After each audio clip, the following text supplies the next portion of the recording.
Halo, selamat pagi teman-teman.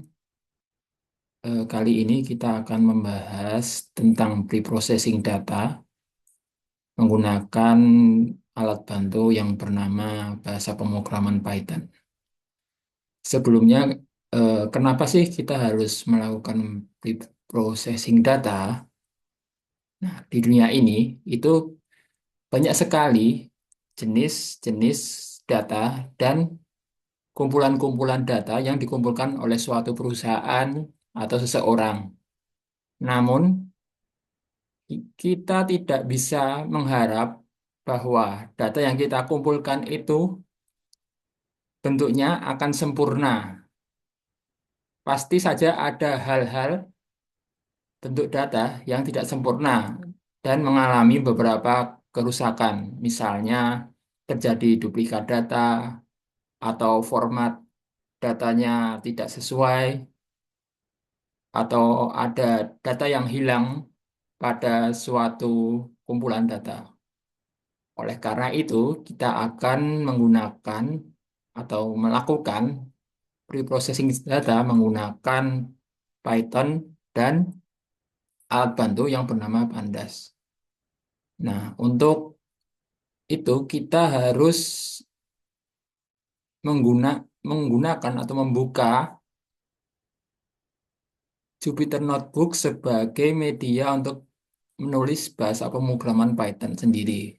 Kita bisa mengaksesnya di Google dengan cara mengetik saja Google Colab. Nah, itu media ini bersifat open source ya atau free. Jadi tidak dipungut biaya untuk melakukan ba- bahasa pemrograman Python ini. Nah, kita akan melakukan di sini beberapa processing data, yaitu yang pertama adalah mendeteksi nilai yang hilang atau missing value, yang kedua mendeteksi outlier, yang ketiga mendeteksi inconsistent data, dan yang keempat adalah mendeteksi duplikat pada data. Yang pertama kita akan melakukan bagaimana sih kita dapat mendeteksi duplikat pada kumpulan-kumpulan data yang kita lakukan. Nah, yang pertama, Python sendiri menyediakan beberapa alat bantu yang memudahkan kita untuk melakukan kegiatan tersebut dengan mengimport salah satu pustaka yang bernama Pandas, seperti ini sintaknya. Kemudian contohnya kita akan melakukan atau membuat dataset dengan nama kolom nama, kolom umur, dan kolom kota, dan ini merupakan anggota-anggota dari masing-masing kolom. Nah, seperti ini. Terus kemudian kita ubah yang tadinya berbentuk dictionary ke dalam pandas data frame menggunakan sintak ini. Dan kita tampilkan hasilnya. Nah, jadi di sini kita memiliki tiga kolom yang bernama nama, umur, dan kota. Nah, di sini kita lihat pada baris satu ada Alice 25 New York. Nah, seperti ini cara kerja dari Pandas Data Frame. Selanjutnya, bagaimana sih kita akan mendeteksi nilai yang sama atau nilai duplikat pada dataset ini? Nah, dari Pustaka Pandas sendiri juga menyediakan sintak dengan cara mengetik saja kita buat variabel baru yang bernama duplicate dan kita panggil sintak ini untuk mendeteksi duplikat pada dataset ini. Nah, untuk itu kita selanjutnya menampilkan outputnya di sini. Nah, bentuk output sendiri di sini adalah status masing-masing dari baris pada dataset ini yang bertipe biner. Tipe biner itu adalah tipe yang memiliki dua kemungkinan, yaitu true atau false. Nah, di sini di dataset ini ada dua yang bernilai true. Bernilai true di sini artinya di sini di, di baris 3 ini dia termasuk data duplikat, dan di baris 4 di baris 5 sendiri dia juga termasuk data duplikat. Nah, kita cek ya secara menggunakan visual di sini kita bisa lihat bahwa terdapat beberapa data duplikat pada dataset ini. Yang pertama adalah di baris 1 dengan 3, kemudian di baris 2 dan 4. Jadi ada 4 ya, 4 duplikat data. List 25 New York, Bob 30 Los Angeles. Nah, ini adalah dua pola atau yang terjadi di dataset ini, duplikat data. Nah, kenapa di kenapa di sini hasilnya true hanya dua, padahal tadi kita hitung sendiri ada 4 di baris 1, pasangan 1 dan 3, kemudian pasangan 2 dan 4. Karena di sini sintak ini hanya menghitung data duplikat kecuali jika pola data yang muncul pertama kali itu muncul, maka tidak dihitung. Gini maksudnya, misal di sini pada baris 1 terdapat pola data yang muncul dalam satu rekod adalah Alice 25 New York. Nah, ini adalah pola 1. Kemudian pola 2 ada Bob 30 Los Angeles. Nah, ini adalah pola 2. Setiap kemunculan nilai unik kita sebut saja pola data di suatu rekod. Satu rekod adalah satu data yang memiliki beberapa kolom nilai. Nah, ada dua pola ya yang muncul. Nah, di baris 3 kita lihat juga muncul Alice 25 New York. Nah, ini sama seperti pola yang sudah terjadi sebelumnya, di baris sebelumnya, yaitu di baris pertama. Karena sintak ini tidak menghitung atau tidak memberi nilai true pada nilai atau pola yang muncul pertama kali, maka di pola pertama kali kita beri nilai false pada sintak ini, dan nilai yang muncul kecuali pertama kali itu kita beri nilai true. Oleh karena itu pada baris 3 kita beri true pada baris ini, kemudian kita lanjut lagi di baris keempat ada pola baru lagi yang bernama Charlie 35 dan Chicago. Kemudian di baris 5, nah ini ada lagi muncul Bob 30 Los Angeles. Nah, ini kan sudah ada pola yang sebelumnya terjadi di baris 2. Maka karena dengan menggunakan sintak ini, kemunculan pola pertama kali tidak dihitung, maka yang bernilai true hanya di baris 5, dan baris 2 yang muncul pola pertama kali diberi nilai false.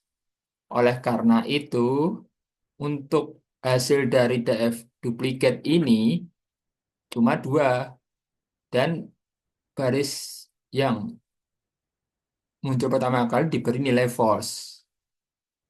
Seperti itu untuk cara kerja dari DF duplikat.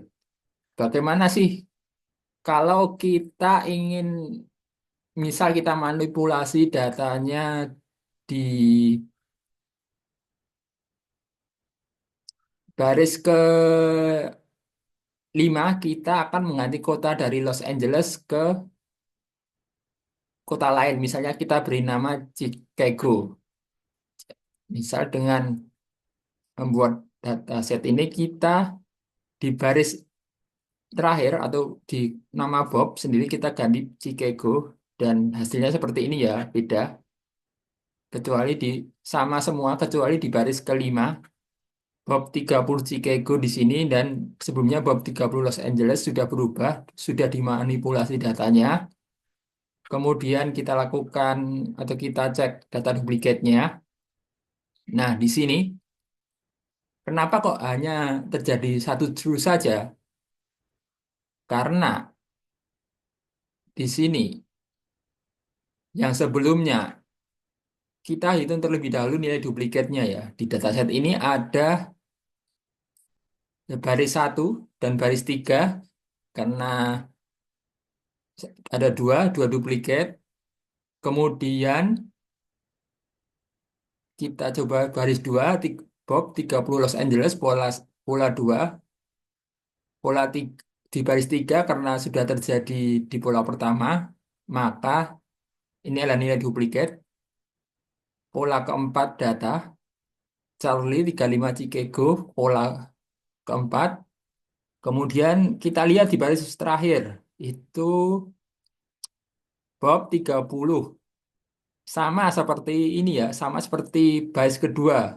Nah, namun di sini terdapat beda nilai antara baris kedua kota Los Angeles dengan baris kelima kota Chicago. Jadi ini tidak termasuk data duplikat dari baris kedua karena beda kota tadi. Dan ini di sini malah membentuk pola baru lagi. Pola kelima dengan beda kota. Walaupun namanya sama, tapi ini beda pola terhadap pola kedua.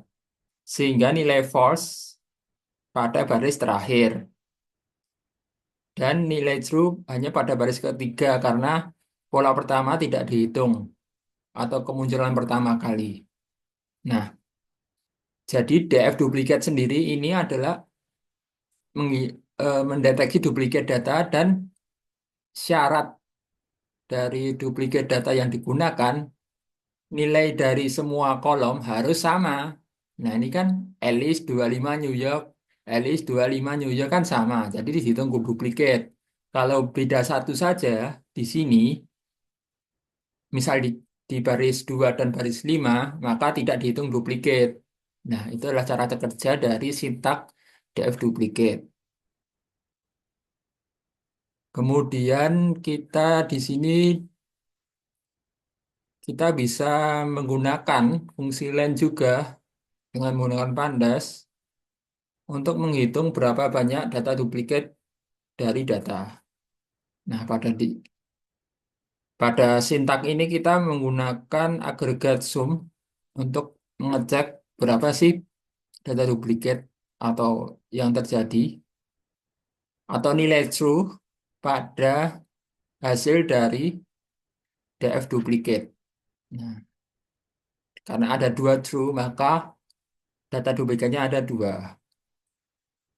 Selanjutnya juga kita di sini juga melakukan filtering untuk mengecek atau memperlihatkan data mana yang duplikat, pola mana yang duplikat.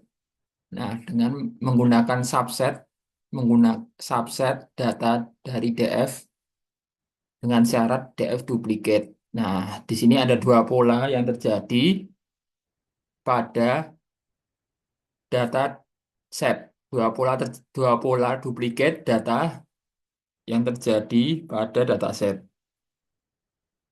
Nah, yang kemudian di Panda sendiri juga bisa melakukan remove atau menghilangkan data duplikat dengan sintak ini ya, drop duplicate.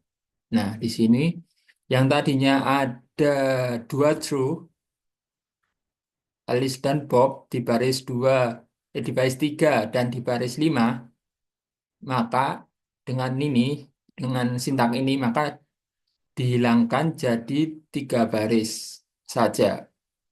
Nah, di sini tetap mempertahankan pola yang terjadi pertama kali pada dataset. Kemudian di sini juga kita bisa menggunakan parameter-parameter lain seperti subset dan keep. Apa itu? Yang pertama untuk subset sendiri adalah kita misalnya kita mempunyai dataset ini yang dibuat dengan menggunakan sintak ini dan hasilnya seperti ini ya. Kemudian kita akan menggunakan subset nama saja. Nah, di sini subset sendiri adalah dasar atau suatu rule dasar penentuan duplikat yang akan digunakan. Nah, di sini kita tentukan subsetnya adalah kolom nama. Nah, di sini ada dua true pada dataset ini. Kita cek terlebih dahulu. Di sini kenapa kok ada dua true? Karena pada baris satu dan baris 3 itu namanya sama.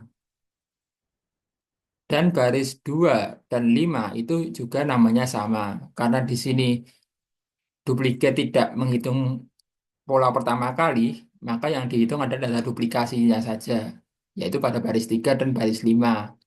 Nah, jadi di sini nama ini adalah, jadi kita hanya melihat dasarnya. Kalau dia namanya sama, walaupun nilainya beda seperti baris ketiga dan baris ketiga, baris kedua dan baris kelima kan, nilai nama kolom city kan berbeda kan, Los Angeles dan Denver kan beda kan. Nah, dengan kita hanya menentukan rule nama saja dengan menggunakan subset, karena baris 2 dan baris kelima itu namanya sama, maka pada penentuan duplikat ini kita beri nilai true pada baris kelima, walaupun kotanya beda ya dari baris kedua ini, karena penentuannya hanya menggunakan dasar kolom nama saja dengan menggunakan subset. Seperti itu. Kemudian kita uji coba lagi. Kali ini kita akan menggunakan atau menambah kolom pada parameter subset. Nah, di sini kan dengan menggunakan dataset ini. Nah, di sini kita cek bahwa cuma ada satu true saja pada dataset ini. Kenapa? Kan tadi kita hanya menggunakan nama saja di proses sebelumnya. Nah, kita menambah kolom nama lain sebagai aturan untuk penentuan data duplikat. Misal kita menambah kolom umur. Jadi, jika ada data duplikat yang nama dan umurnya sama, maka dihitung true. Contohnya seperti ini. Antara Bob sama 30 itu benar true karena sama juga di baris kedua Bob dan 30 walaupun kotanya berbeda. Kenapa kok baris ketiga dan baris pertama tidak dihitung? Karena antara dua baris ini, baris pertama dan baris ketiga, itu Alis di sini baris ketiga umur 35. Alis di baris pertama umur 25. Karena walaupun namanya sama, tapi umurnya beda, maka tidak dihitung duplikat data. Karena kita menambah aturan baru nih dengan nah, penambahan penambahan kolom umur. Jadinya tidak dihitung dan baris ketiga diberi nilai false. Seperti itu cara kerja dari subset. Kemudian keep adalah untuk menfilter juga. Misalnya, bagaimana sih cara kerja keep? Misalnya kita punya dataset seperti ini. Nah, secara manual atau secara visual, coba kita hitung data duplikatnya ya. Di sini, di baris satu, di baris 3, ada dua, dua di baris satu dan baris 3.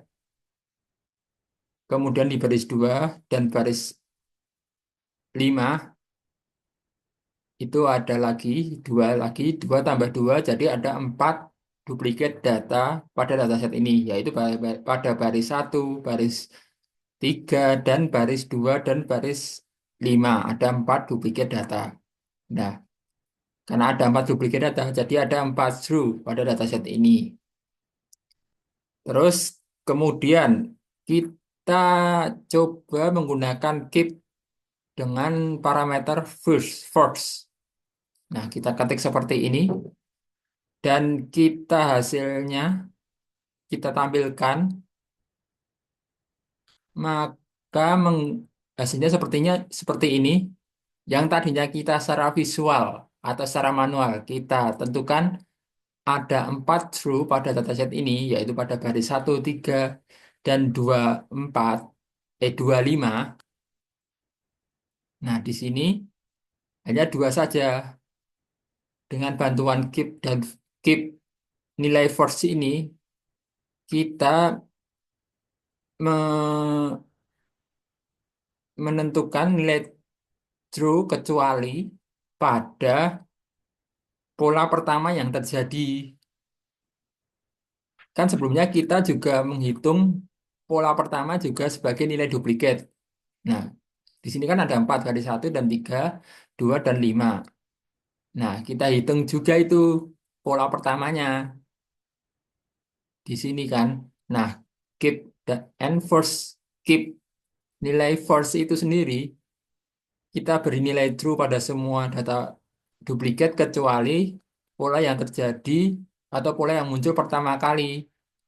Nah, pada dataset ini, pola yang muncul pertama kali yaitu pada baris satu untuk pola satu dan baris 2 untuk pola 2. Maka nilai false pada baris satu dan 2 yang tadinya true, hasilnya untuk keep dan first, maka jadinya akan nilai false. Nah, dan yang bernilai true hanya baris ketiga dan baris kelima. Karena itu adalah cara kerja dari keep and dengan nilai force. Kemudian bagaimana kita menggunakan keep dengan nilai last. Nah, ini adalah kebalikan dari keep first, yaitu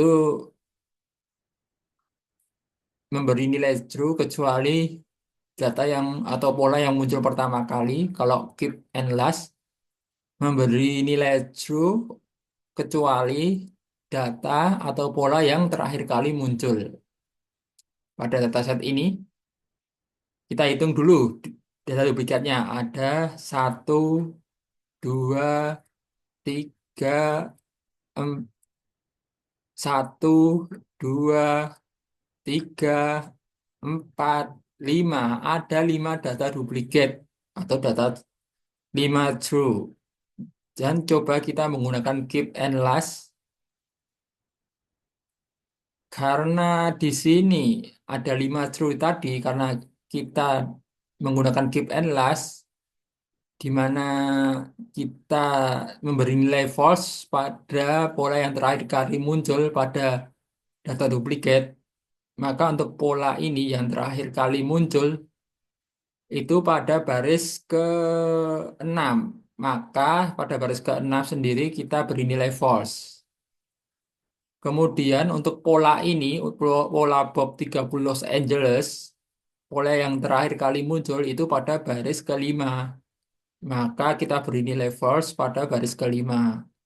Maka dari yang tadinya ada 5 true, kemudian hanya ada 3 true saja, yaitu pada baris satu, 2, dan 3. Karena baris ke-5 dan 6 itu pola yang terakhir kali muncul untuk masing-masing pola, maka kita beri nilai false. Seperti itu cara kerja keep dan subset. Nah, bagaimana sih untuk cara kerja false? Keep sama dengan false. Nah, ini sama dengan cara kerja kita menghitung manual atau visual. Di sini kan kita lihat ada 5 ya, ada 5 data duplikat. Baris satu, baris 3, dan baris 6. Dan untuk Bob sendiri ada baris 2, pola Bob 30 Los Angeles ada baris 2, dan baris 5. Ada 5 true. Kemudian untuk keep and false, jadi cara kerjanya adalah seperti ini. Keep and false itu menghitung duplikat dan memasukkan juga nilai atau pola pertama kali. Jadi ada 5 false. Nah, bagaimana sih tadinya kan kita menghitung atau mendeteksi data duplikat secara kolom atau secara horizontal. Bagaimana kita menghitung secara atau mendeteksi duplikat data secara vertikal? Misal ada data seperti ini. Ada kolom A, B, C, dan baris 0, baris 1, 2, 3. Nah, tadi kan kita cek atau kita lihat duplikat secara horizontal. Bagaimana kita melihat data duplikat secara vertikal, yaitu secara vertikal 3, 3, 2. Nah, di sini kan data duplikat secara vertikal antara kolom A dan kolom C kan sama, 3, 3, 2, 3, 3, 2. Nah, bagaimana cara mendeteksinya? Yang pertama adalah kita harus melakukan transpose. Operasi transpose adalah operasi yang merubah posisi data yang tadinya posisi data baris ke posisi data kolom, begitupun sebaliknya. Nah, kita transpose menggunakan sintak ini, kemudian kita hasilnya beda ya. Yang tadinya baris jadi kolom, yang tadinya kolom jadi baris. Nah, seperti ini. Karena data duplikat ini hanya bekerja pada format seperti ini, maka kita panggil saja. Nah, di sini di kolom ini atau di dataset ini hanya ada satu data duplikat, yaitu pada baris ketiga dari pola pertama kali. Kenapa pola pertama kali tidak dihitung true pada sintak ini? Karena sintak ini bekerja hanya pada data duplikat kecuali pola yang muncul pertama kali itu tidak dihitung true. Maka ini bernilai false. Kalau aslinya kalau secara manual kita hitung di sini ada 2 data duplikat, yaitu pada baris 1 dan baris 3. Namun sintak ini tidak menghitung pola yang muncul pertama kali. Nah, yang kedua, kan tadi kita sudah mengerti cara mendeteksi data duplikat pada dataset. Nah, yang kedua adalah bagaimana sih cara mendeteksi data yang inkonsisten pada suatu kolom pada dataset. Nah, pastinya ada ya, ada atau terjadi kesalahan pada penginputan data. Misalnya kita menginput nilai. Nah, di sini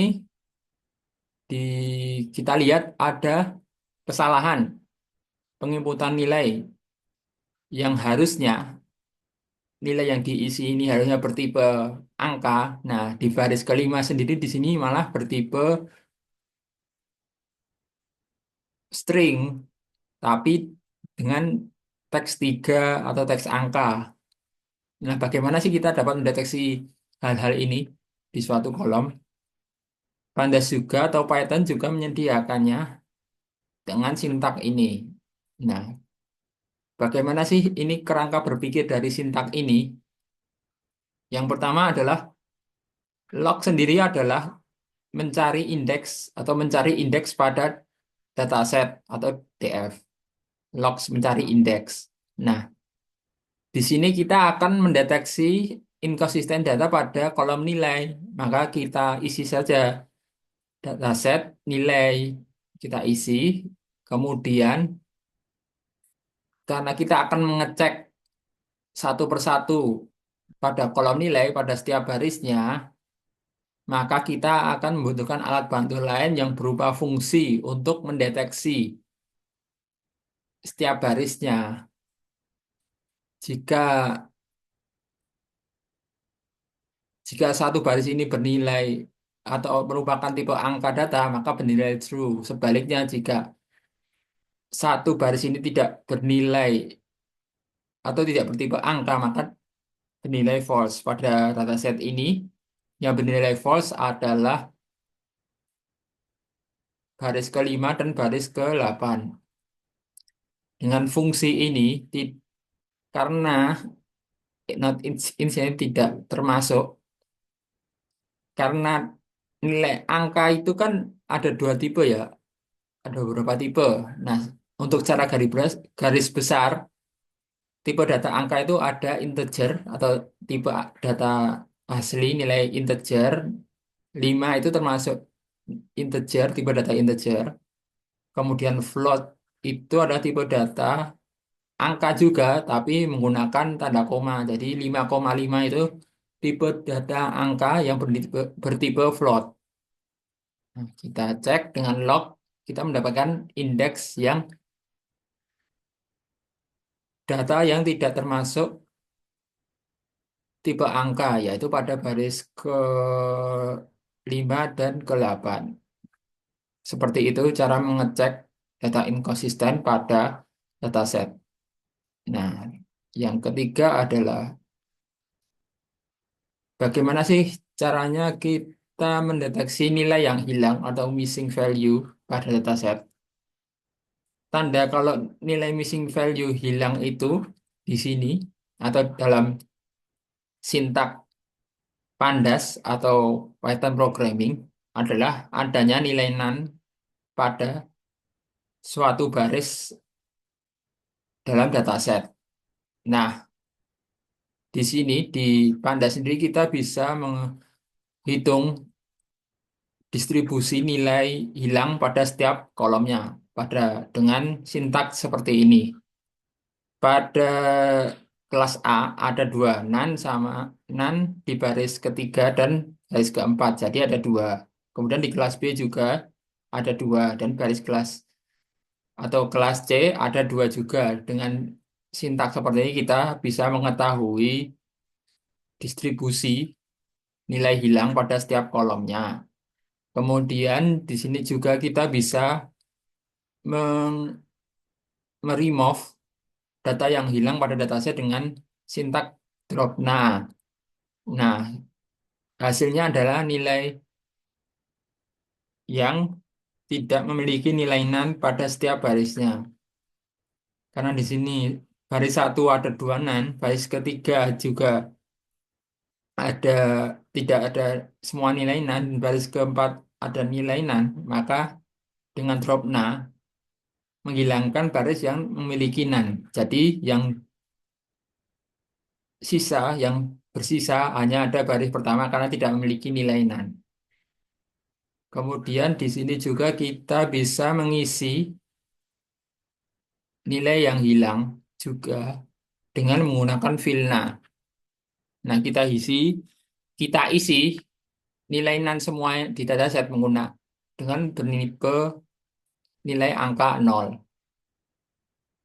Nah, di sini juga kita bisa melakukan remove secara kolom dengan memasukkan saja nilai kolomnya, kemudian kita panggil drop maka yang hilang hanya baris ketiga dan empat dan hanya bersisa baris satu dan dua. Nah, yang terakhir adalah bagaimana sih kita dapat menghilangkan nilai outlier pada dataset. Apa itu outlier sendiri? Outlier adalah nilai yang karakteristiknya itu berbeda, sangat berbeda dengan nilai karakteristik pada umumnya pada suatu variabel. Nah, nilai outlier sendiri itu bisa disebabkan oleh beberapa hal. Misalnya seperti input yang error, atau data yang korup, atau nilai original itu sendiri. Contohnya kita akan menggunakan dataset ini yang kita dapat dari Kaggle ya, Herd, dengan nama Herd yang berbentuk CSV. Nah, di sini kita tampilkan dan terdapat beberapa kolom ya di sini, ada beberapa banyak kolom. Nah, di sini bagaimana sih kita dapat menghilangkan outlier pada dataset ini? Misalnya kita dapat akan menghilangkan outlier pada variabel kolesterol yang ditandai dengan nama call. Jadi kita akan mendeteksi outlier pada variabel ini ya. Nah, tentunya sebelum itu kita harus mengecek dulu distribusi nilai hilang pada dataset ini menggunakan is-null sum. Nah, di sini ada beberapa variabel yang memiliki nilai hilang. Nah, setelah itu, karena box plot sendiri harusnya bekerja tanpa nilai yang hilang, kita harus menghilangkan nilai yang hilang pada variabel kolesterol tersebut dengan drop. Nah, kemudian kita buat box plot itu menggunakan perintah matplotlib yang merupakan salah satu pustaka data visualisasi pada Python.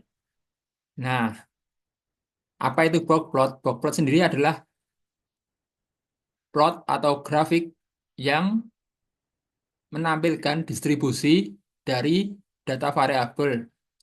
Nah, sama seperti histogram ya fungsinya. Namun di sini di box plot sendiri bentuknya adalah menggunakan box seperti ini, menggunakan box. Dan ini menjelaskan distribusi data dari suatu variabel. Nah, dalam box plot sendiri di sini terdapat beberapa anggota atau beberapa bagian yang kita bisa jelaskan. Untuk garis oranye sendiri di sini adalah nilai median pada data suatu variabel. Misalnya pada kolom atau variabel kolesterol, nilai mediannya lebih dari 200. Nah, garis oranye atau di tengah-tengah garis box ini merupakan nilai median. Kemudian untuk garis bawah ini merupakan nilai kuartil pertama dari data variabel. Apa itu kuartil? Adalah nilai yang atau bagian yang memisahkan data.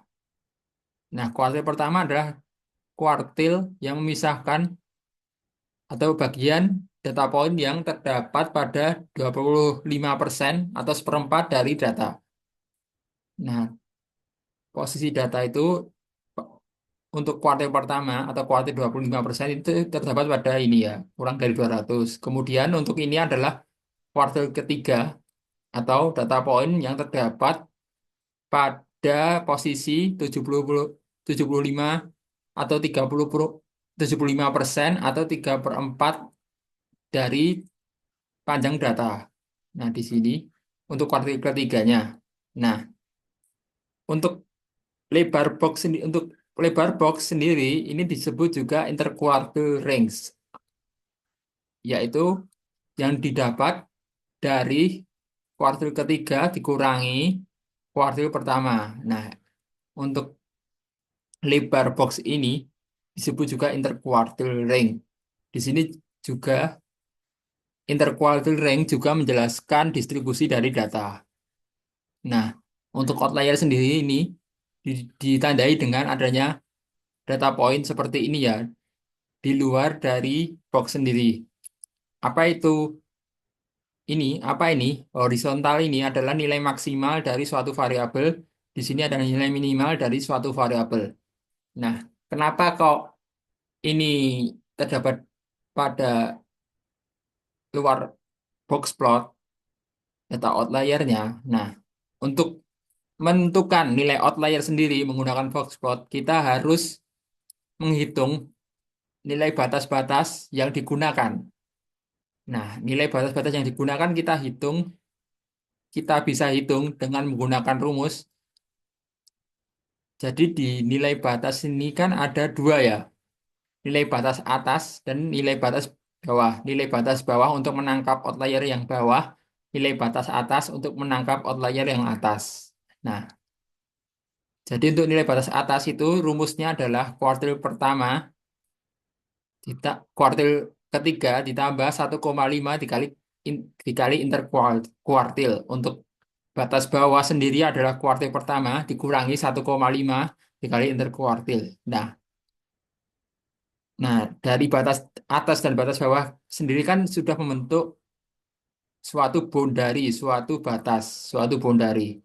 Nah, outlier sendiri ini dikatakan outlier adalah jika nilai atau data point pada suatu variabel itu di luar dari boundary yang kita hitung sendiri dengan menggunakan rumus ini.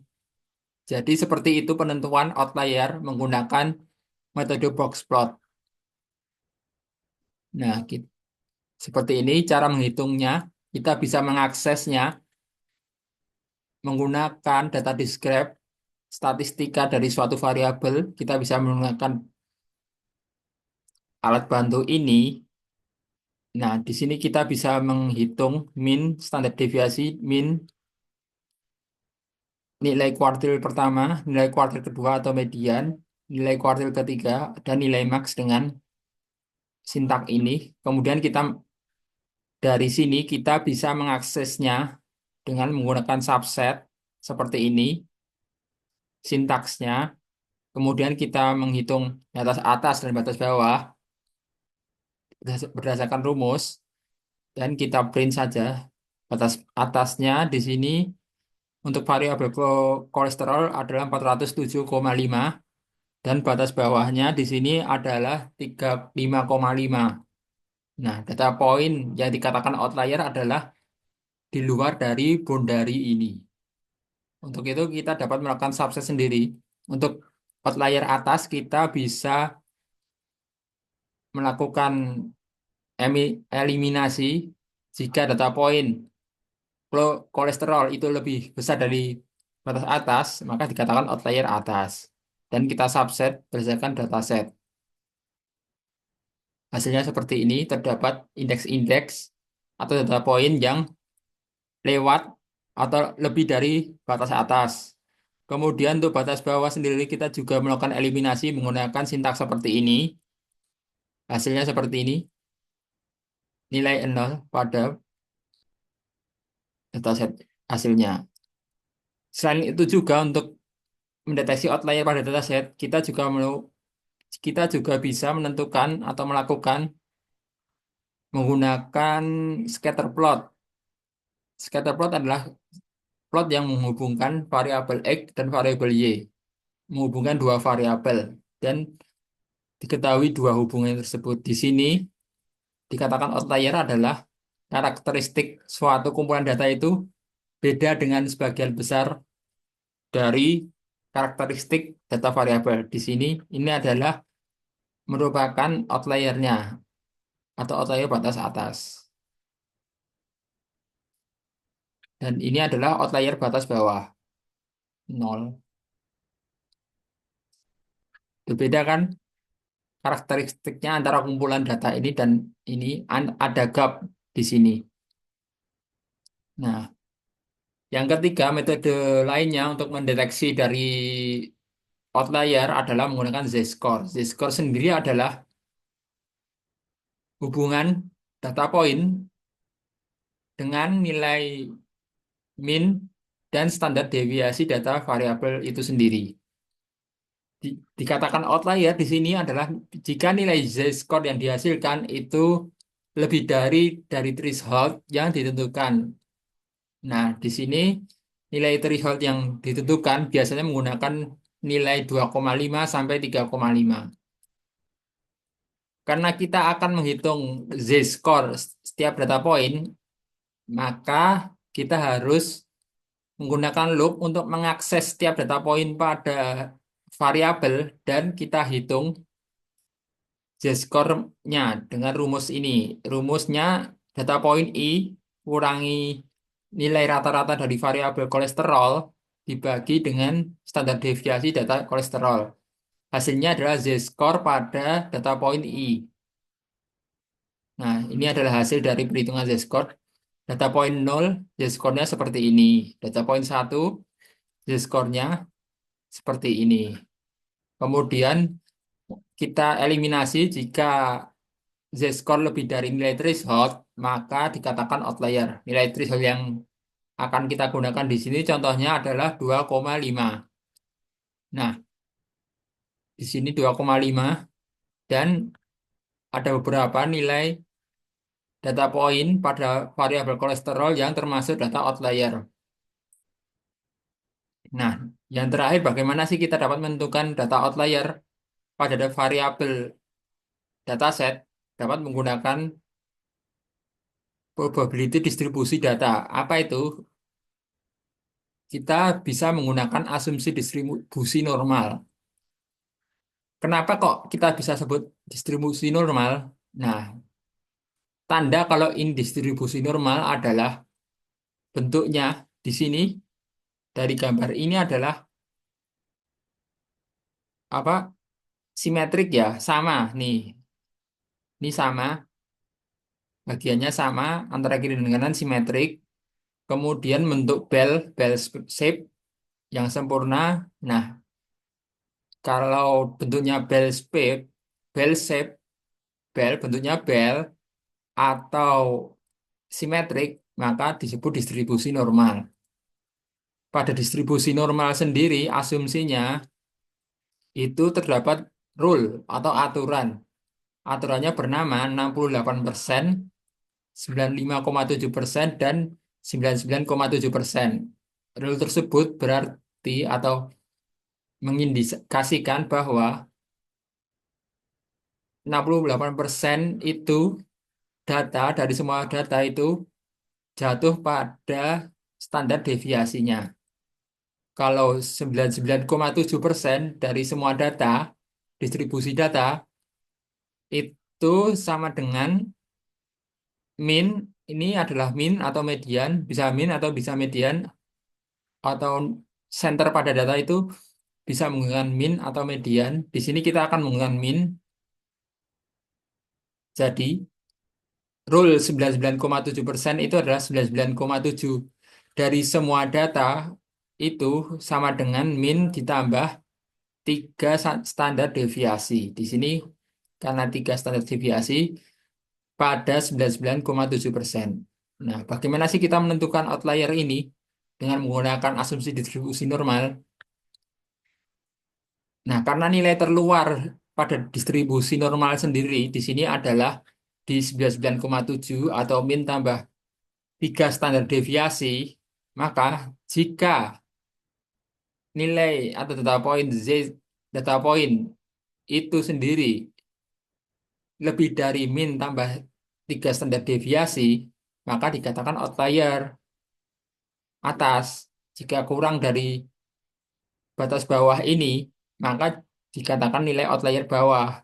Di sini kita bisa mengakses bahwa dengan rumus ini adalah cut off-nya atau nilai batasnya menggunakan nilai terluar dari asumsi distribusi normal, kemudian kita eliminasi untuk outlier atas dan outlier bawah. Nah, hasilnya untuk outlier atas ada dua di sini. Mungkin cukup segitu saja untuk materi dari preprocessing data. Terima kasih atas perhatiannya. Assalamualaikum warahmatullahi wabarakatuh.